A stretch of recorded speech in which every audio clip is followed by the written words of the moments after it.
From Hollywood, it's time now for... Johnny Dollar. Ready with your call to San Francisco. Go ahead, please. Hello. That you, Johnny? Yeah, I'm in Salt City. I'm surprised they have phones there. How does it look? Located Ed Julian yet? I just got here. It looks terrible, and I haven't even located a hotel room. Mr. Gumby, if I have any luck at all, I'll be back in San Francisco by tonight. With Ed Julian? I'll serve the subpoena on him if he's around. From what I've been able to pick up, there isn't much of a law enforcement agency here. You get that subpoena in his hands, and he'll have to answer to it. He's still in this county, even if they have to use state police to grab him. Okay. Anything I can do for you here? Yeah. Find out how a town like this ever got built.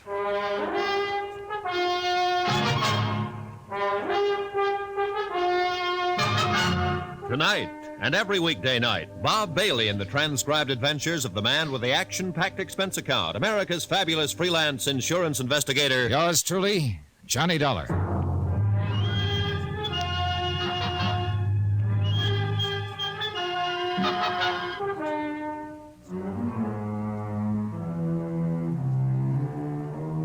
Expense account submitted by Special Investigator Johnny Dollar to Samuel Rubin and Associates, Insurance Brokers, Majestic Building, Hartford, Connecticut.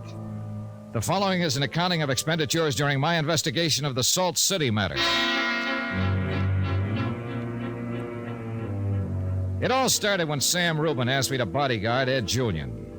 Julian was supposed to be in San Francisco, but I never saw him there. I saw his wife and his lawyer and the insurance agent who had sold him the policy, but no Ed Julian. And then a clerk at his apartment told me about Salt City. He didn't tell me much else. I found the rest out for myself. I checked my bag in the station locker and walked over to the Salt City Bar and Grill. Expense account item 12, 10 cents, coffee. Just getting on the train? Yeah, a few minutes ago. Everybody calls me Connie. Everybody calls me Johnny. That's nice. Never seen you around here before. Well, I've never been around here before. Gonna stay long? I hope not. No fault of yours. I can't blame you. As soon as I get a steak for myself, I'm pulling out, too. All kinds of funny things going on around here. Now, for instance, last week hello, Mr. Reno. I recognized him from the Landry killing that he'd stood trial for in Baltimore in 1950. He still looked like his pictures, tall, thin, quiet. I'd always wondered where he disappeared to after his lawyer got him off with a bought jury. My name is Jim Reno. I run this restaurant. Everything all right? Everything's fine. Oh, that's good. Good. You ought to have some of our stew. This time of morning? Sure, just the thing. Connie, why don't you go back in the kitchen and put some stew on the fire, huh? Well, Mr. Reno, I don't cook. You know that. Learn.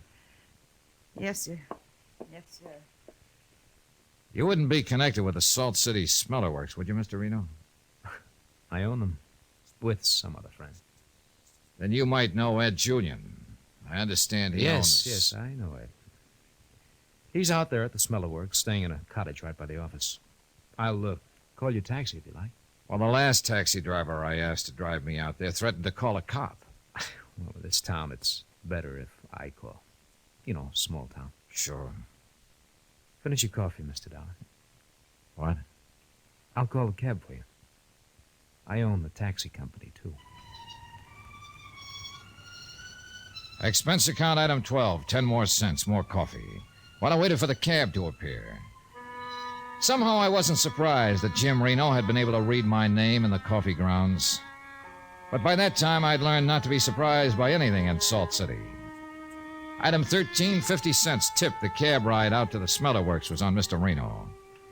The chimneys and stacks were dark and sullen against a gray storm-gathering sky. The only sound was a gasoline generator somewhere. Lights were on at intervals across the smoky area. One dim light burning in a little yellow cottage just inside the main gate caught my eye. No one seemed around to ask questions of me, so I walked in. Ed Julian and another man I didn't recognize were sitting in chairs opposite each other. Neither of them moved or flicked an eyelash. They just sat there, propped up, staring at each other. I got closer and decided one could get surprised in Salt City. They weren't dead. Dead men don't perspire. Dead men don't have pulses. Dead men don't breathe. They were just kind of in between. If you ever walk into a house in Salt City and find two men just sitting in a room, quietly staring at each other, and they aren't dead, turn around and walk out. Johnny Dollar. Don't fall down on your hands and knees and crawl around the floor like I did. Don't start to laugh to yourself about nothing at all. Don't get weepy and perspire. And don't prop yourself up against the wall and wait for something to happen. Then I could see somebody standing beside me looking down. I couldn't move my arms or my legs, and that seemed pretty funny. Somebody laughed about it. Then it came to me I was doing the laughing. The noise was coming out of me. Somebody leaned down and took my gun out of my shoulder holster. He was wearing gloves and dark glasses. And then all at once he had a face. Easy, Dollar, easy. I'll just take this. Sure. I know all about it. All about it. What is this? You came to town looking for Ed Julian so you could protect him. Maybe serve a subpoena. Get him in jail. Well, Ed don't need no protecting. You can see that. He don't need no subpoena. He don't need anything, Dollar. Not now. You hear me? I hear. You slipped me something at the cafe. Nah, don't you worry about that. You see, Dollar, you were just out on a regular job for Sam Rubin. But you got in a fight in Ed's place in San Francisco, bashed up a couple of his boys. You came over to Salt City looking for him.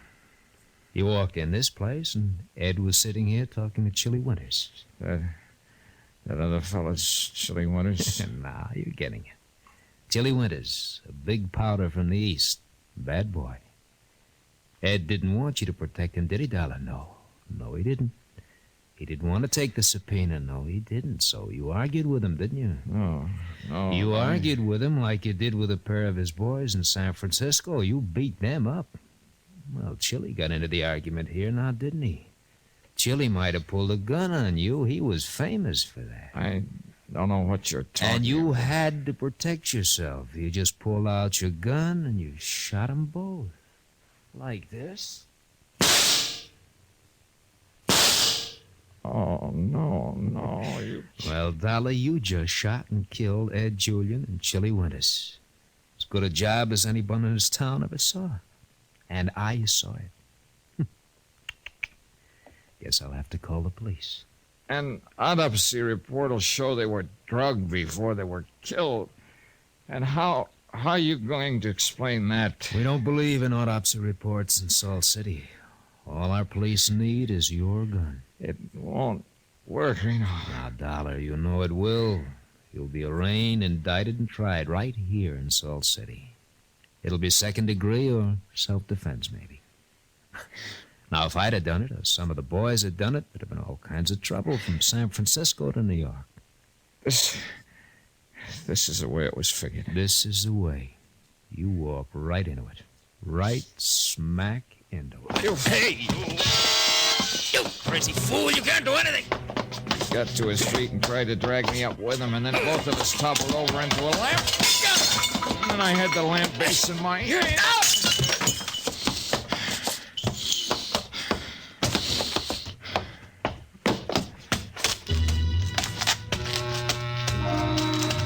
In any other place, the next move would have been to run to the nearest police station. But from what I'd heard of the brand of law and order practiced in Salt City, that wouldn't have been much help to me. Instead, I walked the 3 miles back to town, making my way over the crusted arroyos and cactus lands that seemed to surround it. My first stop, the Reno Bar and Grill. Oh, my, what happened to you? That's about the longest story in history. Anybody around? Just you and me, Johnny. My full name's Johnny Dollar. I'm an insurance investigator. I came here to see Ed Julian. I saw him shot to death. What? Now, listen to me. I saw him shot to death, along with a man named Chili Winters about half an hour ago. Jim Reno did the shooting with my gun. I better call a police... Wait, now listen to me. Remember, I came in here from the station. I made a phone call from that booth outside there. Yeah. I sat down, had some coffee, 2 cups. We talked, I remember. Do you remember putting anything in my coffee? Me? What are you talking about? Somebody did. Probably Reno when he came up. Now, look, You said something about wanting to get out of Salt City. Well, sure, but... Now's your chance. I'll get you out of here. How? You got a car? No. All right. Can you buy one for this? $3.50? I think so. Go do it. I'll wait here for you. Well, you better not wait here. Huh? My room's across the street, second floor. Use the back stairway. I'll be there in a half hour. Expense account item 14, $350. One automobile, 1948 vintage.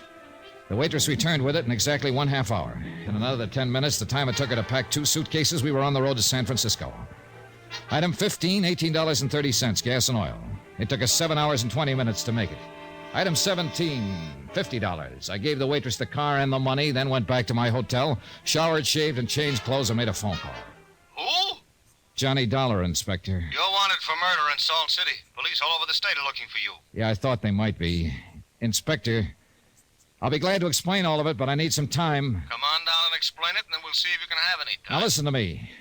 I was sent to Salt City to be a patsy. Reno wanted to get rid of Ed Julian and Chili Winters. Where are you? Never mind. Well, you've got 5 minutes to get down here and turn yourself in.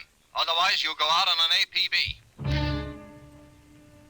I got out of the hotel in about 20 seconds. A cab picked me up, and I spent item 15, $3, transportation getting to Ray Gumby's office at 8 Julian's Enterprises. No Ray Gumby. Item 16, $8, more cab fare. This time locating Ray Gumby's home address, an apartment over in Berkeley. He took a long time to answer. $1. I don't know how he ever made it with the 2 holes in his neck. He lurched forward and I caught him.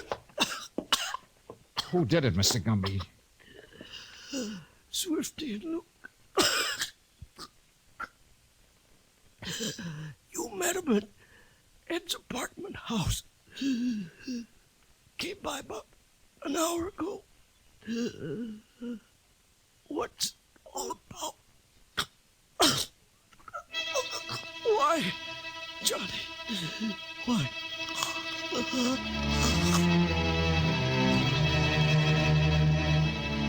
Why? It was a good question.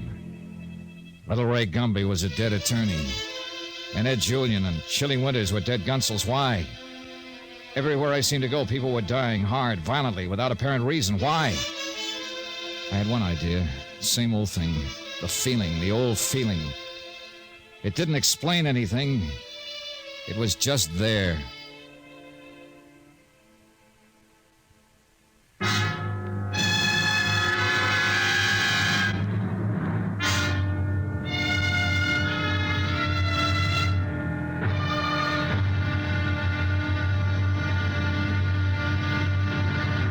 Now here's our star to tell you about tomorrow's intriguing episode of this week's story. It winds up tomorrow. The whys and the wherefores. Love and hate, the usual ingredients for big explosions. Join us, won't you? Yours truly, Johnny Dollar.